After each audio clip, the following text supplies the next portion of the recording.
दोस्तों नमस्कार, आदाब, सत श्री अकाल। उर्मिलेश ऑफिशियल के इस कार्यक्रम में आपका बहुत बहुत स्वागत है। मैं हूं उर्मिलेश। कल अपने देश में पासपोर्ट सेवा दिवस था। 24 जून पासपोर्ट सेवा दिवस। पासपोर्ट सेवा दिवस के मौके पर ही जो भारतीय विदेश मंत्रालय है उसने एक बहुत ही डरावना सा खबरिया धमाका किया। मैं डरावना खबरिया धमाका इसलिए कह रहा हूं कि जब ये खबर प्रसारित हुई तो जो लोग अखबार पढ़ते हैं, कुछ लोग टेलीविज़न देखते हैं, कुछ लोग वेबसाइट देखते हैं और आजकल तो लोग ट्राम में, ट्रेन में या बस में चलते हुए अपने मोबाइल पर भी खबर देख लेते हैं। उन सबके लिए एक बहुत ही डरावना धमाका था। क्या? भैया पासपोर्ट को अब आपके नागरिक होने की पहचान नहीं मानी जाएगी। यानी अगर आपके पास पासपोर्ट है तो हाल तक या अभी तक हर भारतवासी समझता था कि भाई हमारे पास पासपोर्ट है। पासपोर्ट शब्द से जुड़ गया था आपका प्रामाणिक एक पहचान, प्रामाणिक परिपत्र आपके पास है कि आप भारतीय हैं।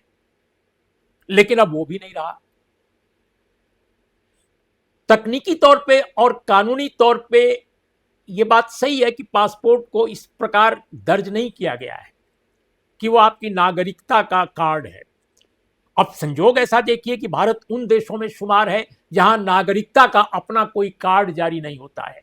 हम इतने कार्ड जारी करते हैं, माय गॉड, इतने कार्ड जारी करते हैं। हमारे पास आधार कार्ड है, हमारे पास ड्राइविंग लाइसेंस कार्ड है, हमारे पास वोटर आई कार्ड है, हमारे पास और कौन सा कार्ड गिना लीजिए, कोई और अपनी नौकरी जहां करते होंगे वहां का कार्ड होगा। नाना प्रकार के कार्ड आपके पास हैं, लेकिन नागरिकता का कोई कार्ड नहीं है। क्यों नहीं है ये सरकार बताए। और सरकार केवल आज की नहीं, इसके पहले की भी सरकारें। आधार कार्ड जब जारी किया जा रहा था उसका बहुत विरोध किया गया था, तरह तरह के सवाल उठाए गए थे। नंदन नीलेकणी साहब इसके कर्ता धर्ता थे। आधार कार्ड निर्माण जो हो रहा था उस पूरे प्रोजेक्ट के, बहुत बड़े कारपोरेट घराने से उनका जुड़ाव है। तो उस वक्त इसका विरोध हुआ। कुछ लोगों ने यह भी कहा कि इसको मल्टीपर्पज तब बना दीजिए ताकि बहुत सारे काम एक ही कार्ड में हो जाए, लेकिन ऐसा नहीं हुआ। फिर भी कहा गया कि आधार हमारी पहचान। यह स्लोगन था। आधार के साथ यह स्लोगन जारी किया गया सरकार द्वारा, आधार है हमारी पहचान। अब सवाल उठता है कि आधार अगर हमारी पहचान है तो आज आधार कहां है? सबसे पहले निर्वाचन आयोग ने कहा कि आधार को हम नहीं मानेंगे। माननीय सुप्रीम कोर्ट के 2 जजों की बेंच ने, जिसमें जस्टिस धुलिया भी थे, उन्होंने कहा कि नहीं, पहचान आपको ये मानना चाहिए आधार को। तब जाकर और बाद में फिर जो सुनवाई हुई दूसरी कोर्ट में, वहां भी आधार के बारे में यही बात की गई। लेकिन फिर भी निर्वाचन आयोग अंतिम दम तक कहता रहा कि वो आधार को पूर्ण रूपेण आपके नागरिकता की या आपके वोटर होने की पहचान नहीं मानता। और वही हुआ। बंगाल में अनेक लोगों के पास आधार थे, आधार के कार्ड थे, लेकिन उनको वोटर लिस्ट में नाम नहीं दर्ज किया गया। 27 लाख लोगों का नाम काटा गया था। और उसके बाद कुछ 100 लोगों को कार्ड जारी किए गए बाद के दिनों में, बिल्कुल चुनाव के दरमियान या चुनाव के 1-2 दिन पहले कुछ 100 लोगों के ये हाल हुआ। तो आधार कार्ड का वो हाल हमने देख लिया। ड्राइविंग लाइसेंस को देख लीजिए, वोटर आई कार्ड तो वैसे भी उसका कोई मतलब नहीं है वोट डालने के अलावा।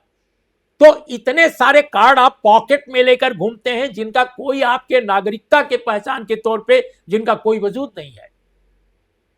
दुनिया में जितने भी डेमोक्रेटिक कंट्रीज हैं जिनके पास एक सुसंगत डेमोक्रेसी है, शायद ही ऐसा कहीं हो। मैं तो हर देश में नहीं गया, लेकिन जिन जिन देशों के बारे में मैंने पढ़ा है ऐसा कहीं नहीं है।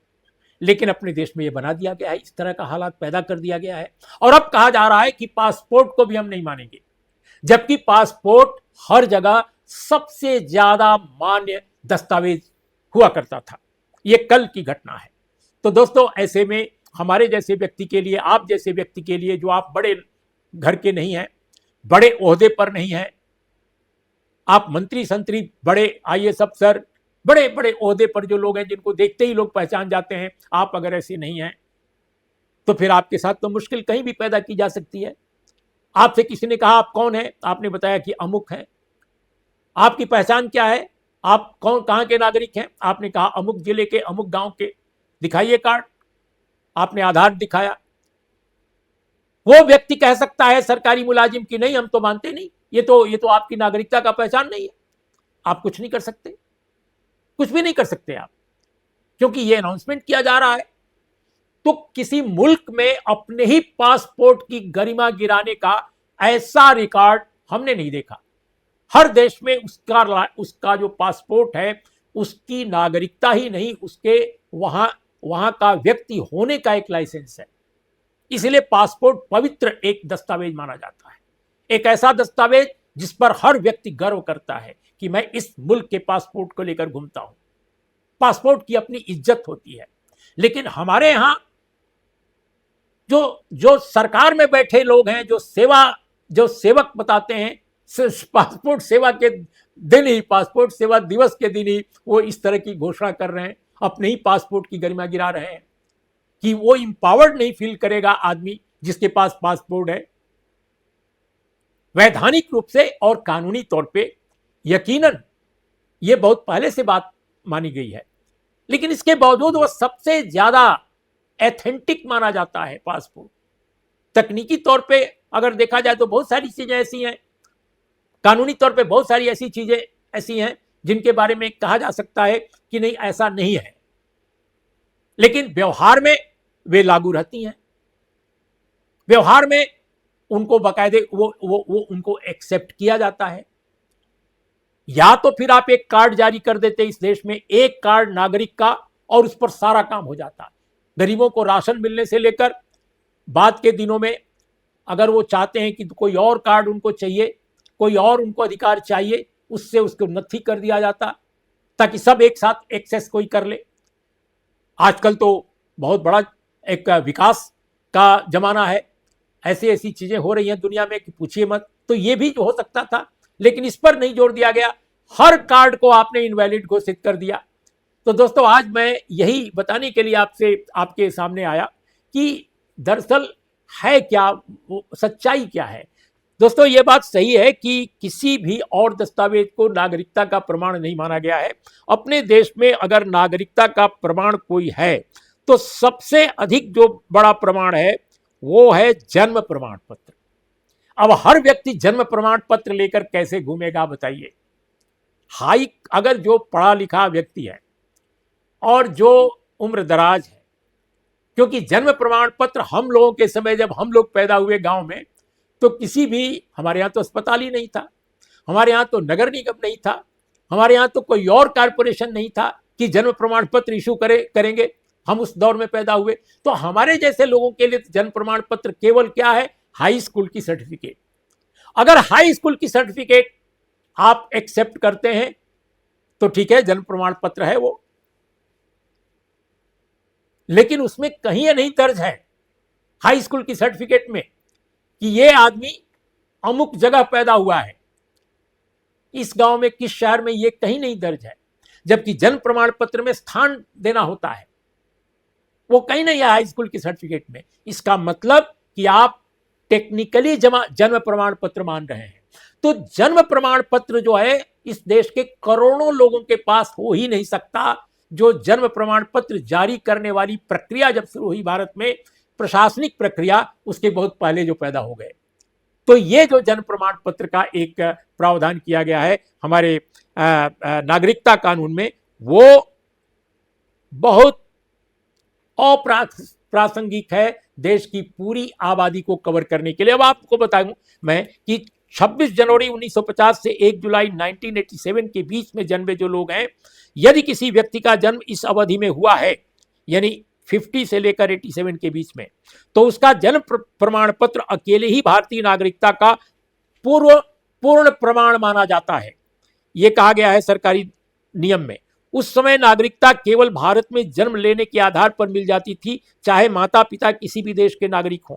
और उसके बाद क्या कहा गया है, 1 जुलाई 1987 से 3 दिसंबर 2004 के बीच में जो जन्मे लोग हैं, इस अवधि में जो लोग पैदा हुए उनके लिए जन्म प्रमाण पत्र के साथ ये भी साबित करना जरूरी होगा कि जन्म के समय उसके माता पिता में कम से कम एक व्यक्ति भारत के नागरिक थे। और तीसरी बात कि 3 दिसंबर 2004 के बाद जो जन्मे लोग हैं, ऐसे मामलों में जन्म प्रमाण पत्र के साथ ये भी प्रमाण देना पड़ेगा कि दोनों माता पिता भारतीय नागरिक हैं, या एक माता पिता भारतीय नागरिक हैं, या दूसरा अवैध प्रवासी नहीं है। अब ये सब चीजें देने में क्या क्या क्या क्या करना पड़ेगा, क्या क्या जहमत उठानी पड़ेगी, ये समझा जा सकता है। बिहार और बंगाल के लोगों ने वोटर आई कार्ड पाने के लिए क्या क्या किया, ये सब कहानियां आपने अखबार में, सोशल मीडिया में और टेलीविजनों में आपने जरूर सुनी होंगी थोड़ी बहुत। तो इतना कठिन प्रक्रिया से गुजारना है, और जिन लोगों के पास जन्म प्रमाण पत्र नहीं है उनका क्या होगा। तो इसलिए दोस्तों, ये जो सरकार ने और सरकार के आदेश पर, राजनीतिक जो नेतृत्व है उसके आदेश पर विदेश मंत्रालय ने जो ये घोषणा की है, इससे जरूर लोगों में भय पैदा होगा, असमंजस होगा, भ्रम पैदा होगा, और एक तरह की का असुरक्षा बोध भी। और हमारे पासपोर्ट की गरिमा जो गिरेगी, जो उसका एक इंपावर वो जो करता था नागरिक को, हर नागरिक को, उसमें जरूर कमी आएगी। तो ये जरूर मैं कहना चाहता था आपसे दोस्तों। हमने सोचा कि इस बारे में किसी ऐसे एक्सपर्ट से बात करें जो देश के अलग अलग हलकों के अलावा दुनिया के अनेक देशों में जो रह चुके हैं, जो घूम चुके हैं, कि वो दुनिया के रोशनी में दुनिया में कहाँ कहाँ क्या होता है, नागरिकता कानून के तौर पे क्या वो प्रावधान किया जाता है, और अपने देश में ये सब क्या हो रहा है, इसके बारे में जो आपको बता सकें। तो इसलिए हमने आमंत्रित किया है जवाहरलाल नेहरू विश्वविद्यालय के भूतपूर्व प्रोफेसर समाजशास्त्र के, जिनका बहुत नाम है, जिन्होंने कई किताबें लिखी हैं, प्रोफेसर आनंद कुमार। आनंद जी, आपका स्वागत है हमारे इस कार्यक्रम में। जी आनंद जी, आप तो समाजशास्त्र के विद्यार्थी, प्रोफेसर, लेखक जी हैं, और देश दुनिया के बारे में, अपने भारतीय समाज के बारे में लगातार काम करते रहे हैं। तो ये जो पासपोर्ट सेवा दिवस के मौके पर ऑल ऑफ सडन विदेश मंत्रालय ने पूरे देश को थोड़ा चौंका दिया कि भाई पासपोर्ट जो है वो नागरिकता का प्रमाण पत्र नहीं है। टेक्निकली स्पीकिंग या लीगली स्पीकिंग ये ठीक है अपनी जगह, लेकिन ये कहने की जरूरत इतने महत्व के साथ क्या थी, क्योंकि नागरिकता का कोई अलग से प्रमाण पत्र भारत में नहीं है, लेकिन पासपोर्ट को उसमें सबसे ज्यादा प्रामाणिक माना जाता है, सबसे अधिक पड़ताल उसी की होती है पासपोर्ट जारी करने से पहले। तो आपको क्या लग रहा है, ये क्यों इस तरह से किया गया है?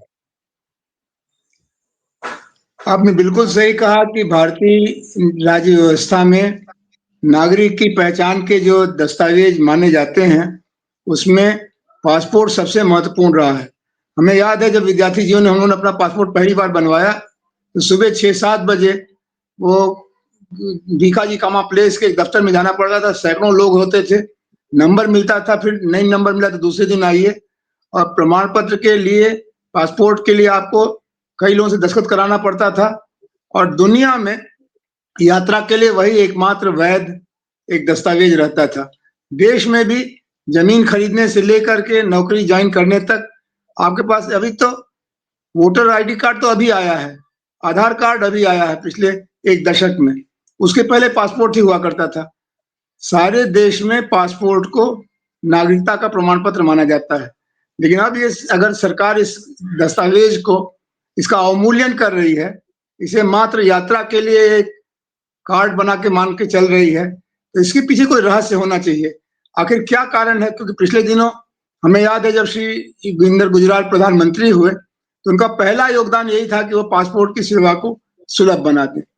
सुषमा स्वराज जब विदेश मंत्री हुई तो उन्होंने इस पर बड़ा गर्व किया कि अब देश में कई जगहों पर, पहले कुछ नगरों में ही इसकी सुविधा उपलब्ध थी, तो इसको करीब करीब हर जिला मुख्यालय में इसको उपलब्ध करा दिया।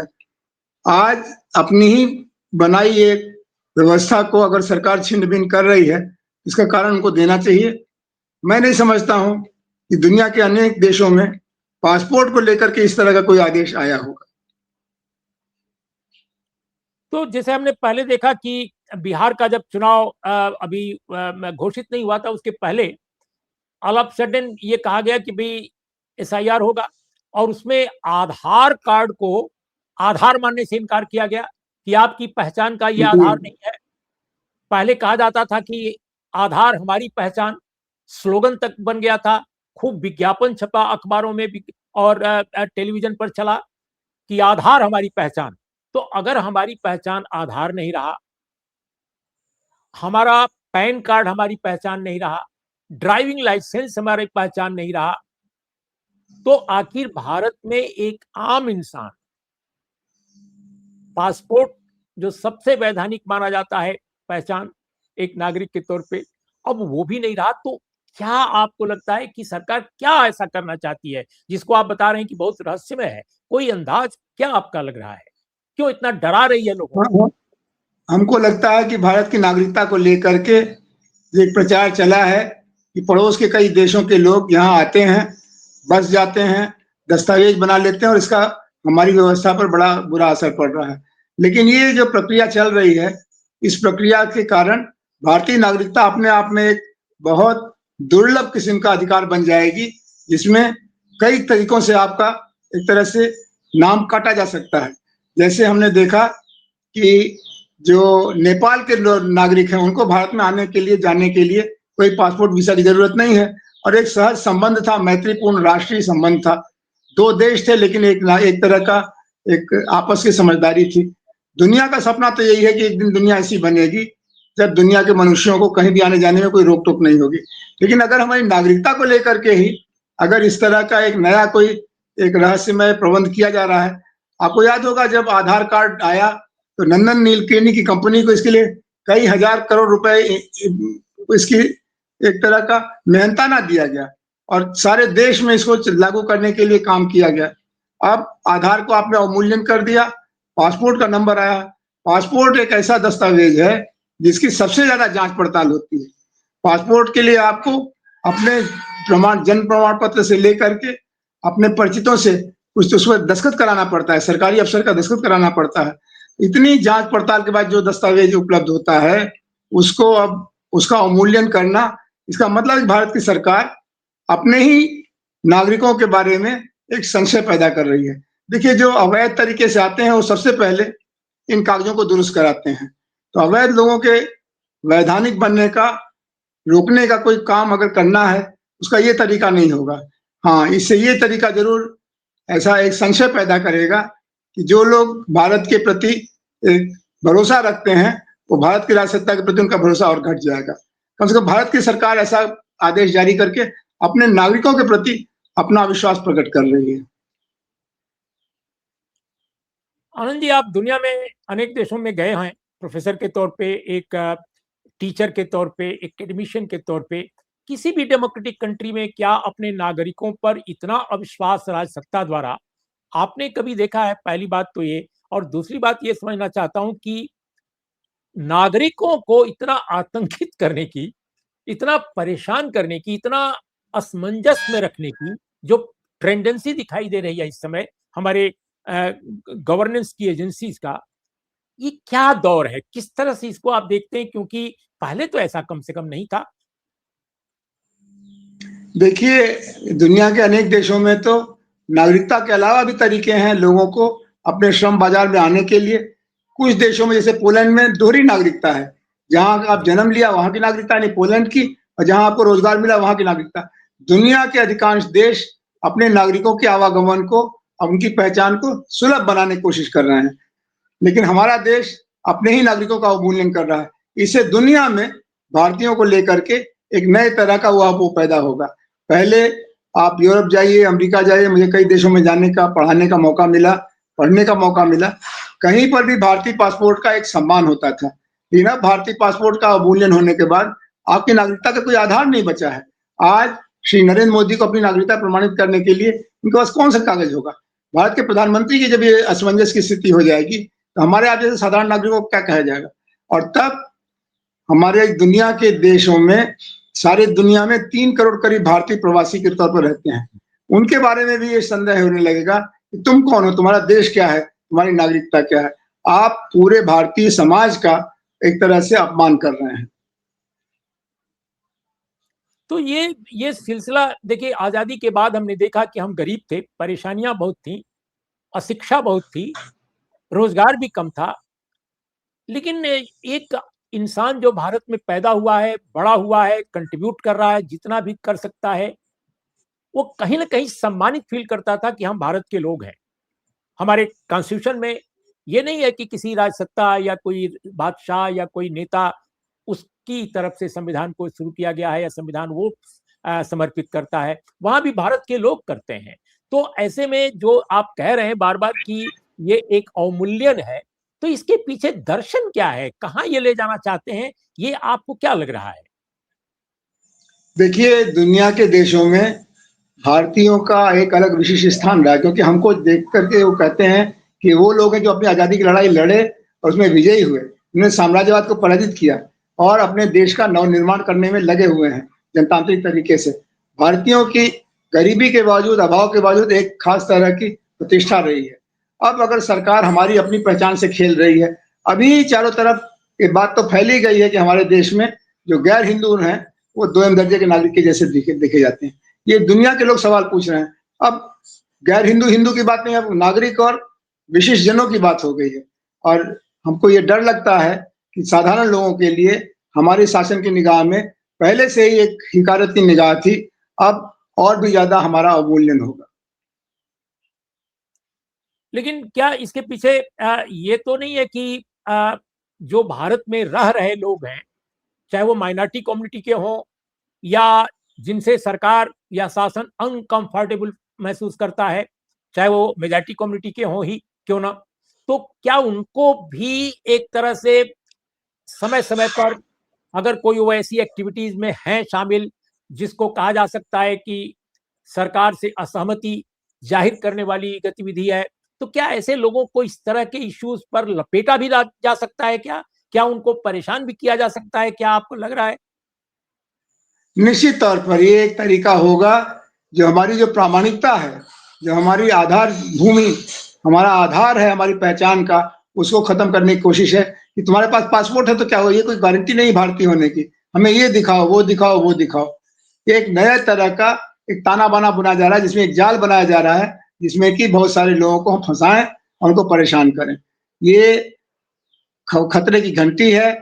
सभी नागरिकों को अपने इस इंतजाम के बारे में सरकार से पूछना चाहिए, संसद में सवाल उठना चाहिए, संसद में काम रोकना चाहिए कि आखिर ये क्या किया जा रहा है, क्यों किया जा रहा है। अभी आपने बताया हमको जब बातचीत हो रही थी कि 2023 के पहले जो जन्मे लोग हैं, उन पर शायद ये लागू नहीं होगी। इस तरह की भी एक लक्ष्मण रेखा बनाना, एक काल सीमा बनाना, इसका भी कोई रहस्य होगा, इसका कोई कारण होगा कि खाली नौकरशाहों का तमाशा है, तो उसको देखा जाए, अगर किसी नेता के दिमाग के फितूर है, तो उसको देखा जाए। लेकिन देश की संसद को और देश को इसमें भरोसा में लेने की ज़रूरत है। ये एक ऐसी व्यवस्था रही 70 साल की, जो टिकाऊ थी, जिसका मूल्य था, जिसका उपयोग था और इससे देश की नागरिकता का एक आधार बना था।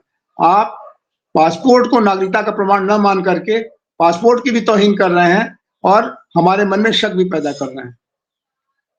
शुक्रिया, शुक्रिया आनंद जी, बहुत-बहुत धन्यवाद।